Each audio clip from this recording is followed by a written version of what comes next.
You're very welcome back. Now, at 9 o'clock tonight, Irish time, US President Donald Trump is set to announce a rake of EU tariffs and what he has called liberation. A rake of tariffs. That's about as much as we know. Joining us to predict how it might all play out are economist and lecturer at TU Dublin, Dr. Emma Howard, along with entrepreneur Declan Ganley. Thank you both so much for being here. We really do appreciate it.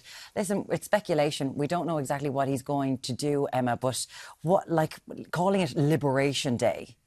What does that tell us? It's typical Trump spin, isn't it? Yeah. I mean, it's playing to his base, this idea of make America great again, get the jobs back to America, tax the foreigners.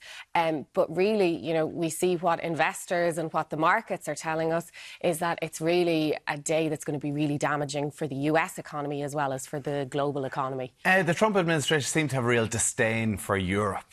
Why? I mean, I think they've looked at where their biggest trade deficits are, and they've identified Ireland. They've got a trade deficit of over 50 billion in goods with Ireland, and they see that as being a negative. So I think, for Trump and his administration, they see global trade, as a zero-sum game.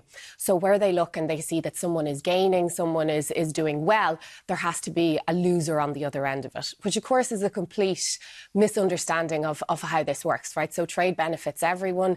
It allows countries to specialise in what they're good at producing and what they have the resources to produce, and it gives greater variety to consumers as well. So the trade that But Ireland have been benefiting off this and through tax systems, so they kind of have been on the right side of it. We certainly have. We have been a big beneficiary of US foreign multinational investment into Ireland. Our corporation taxes, a huge amount of them come. So, we get 43% of our corporation tax comes from just 3 US multinationals. So we've been really reliant on them for our taxes, but also for employment in Ireland. So, we've got a lot of our top earners in Ireland work for these foreign multinationals. But, having said that, when we look at what Trump's doing today, right, so our corporation tax rates were one of the factors that brought these companies to Ireland. Trump could lower US corporation taxes, which would be a much more efficient way to get some of this money back to the US. What he's doing today is putting on one of the most distortionary taxes that you could possibly use. So if you look at his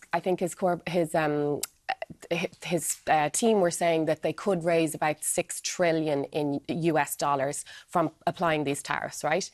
The S&P 500 has lost in 3 weeks $5 trillion worth of value.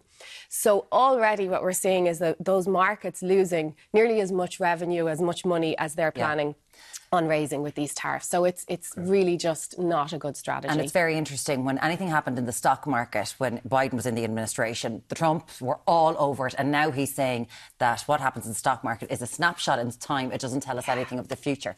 Declan, again, we know that it's doublespeak when it comes to Donald Trump. When he was putting, as Emma was saying, putting on these tariffs, this 20%, we think, he put on extortionate tariffs on Canada and Mexico, and then he reversed them almost immediately. So what do you think he's going to target at 9 p.m. tonight? I think we're going to see blanket tariffs. Probably 20% is the number that's being floated. It might be 25. I don't think he's going to target specific areas. I think it's going to be blanket to begin with, and I think they will then see what happens.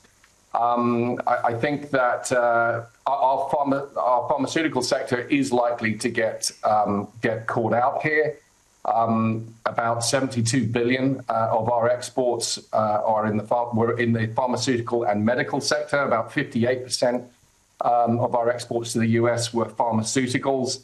That's about 20% of all of the total goods that we export from Ireland, and they're all in the crosshairs. And the reason for that is, you need to put yourself into the shoes of Donald Trump and his administration and what it is that they're saying they're trying to do. And they are looking, first of all, to try and fix the American supply chain so that the US is not exposed to international supply chains in the way that it historically has been. So, for example, the chip manufacturing. So much of that is done in Taiwan and outside of the US. There's a huge push to bring chip manufacturing back onto US soil. Pharmaceuticals, these are the basic ingredients that America needs for its medicines.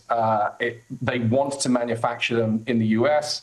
They had a huge problem during COVID, where there was a massive overdependence on China. We saw China really coercing countries to kowtow to them, to just be able to buy basic medical supplies. They do not want to be in that situation again. Now, that's unfortunate. Free trade is something I'm a very passionate believer in, but the security of supply chains is something that's very topical right now. In particular, the US does not want to be exposed to deep supply chains into China.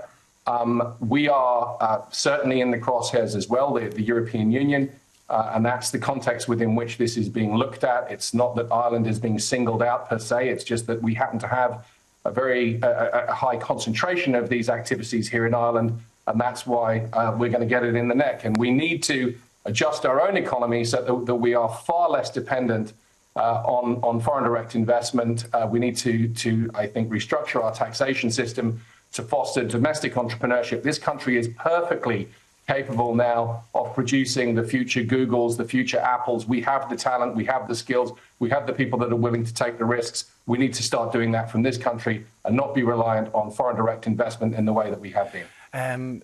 We've heard that through this week as well. Declan mentioned there, we are going to get it in the neck. How bad could this be? There's talk of recessions. Where are we looking if these tariffs do come in and we do see potentially an exodus of our pharmaceutical trade? So the first direct hit will be on our finances, on our government finances. And that means, we've already seen the government flagging it. Their proposed tax cuts that they announced in the last budget are likely to be the first to go. But we are going to have to look at raising revenues in other places. So, we're looking at bringing in new taxes to make up for the deficit. Longer term, again, it's very hard to know whether these tariffs will be permanent, what size they're going to be, whether they'll be reversed. If they are permanent, what we're looking at is higher levels of inflation. We're looking at a drop in our GDP growth, and we're looking at job losses. And there was a new study, actually, the FT covered it yesterday, coming out of the UK, that looked at the impact of tariffs on global trade. And what they found is, of the European Union countries, blanket tariffs will have the biggest impact on our economy. So that's what we know already. We're the most exposed in Europe. So if you look at the biggest losers, Mexico are going to have the biggest impact on their economy, followed by Canada, followed by us, and then the US. Because of our reliance on them, 50,000 people in the pharmaceutical industry working inside them, like the Celtic Tiger, over-reliance on housing. And it's over-reliance on those US multinationals now. I suppose people are worried about job losses, about everything that this might happen. We don't know how this is going to play out. Declan, we know that just a little while ago, before Justin Trudeau left as Prime Minister of Canada, and indeed there was that big meeting in London of all the European leaders, along with Justin Trudeau. There have been meetings with India. Are there new markets available to us? Because let's be honest, it's the pharmaceutical industry, and people do need these things. What we have, people in other parts of the world need them. Is there hope here for new trade agreements? Look, we are seeing the final stake driven through the heart of the old Bretton Woods settlement post World War II. So we're seeing a reversion back to the world of tariffs. So I don't want to give false hope with regard to other markets for our pharmaceuticals. We need to restructure. Now, let me, however, give one word of hope in terms of immediate job losses and things like that. It's a huge lift to move a pharmaceutical plant from Ireland to Tennessee or Alabama or wherever it might go to. These projects take years to develop. They don't pop up in 6 months. I do think that there is going to be room for smart negotiation, and I think we need smart negotiators to do this, because there's going to be, we've all pointed this out here this morning, there is going to be a pain point for American consumers here.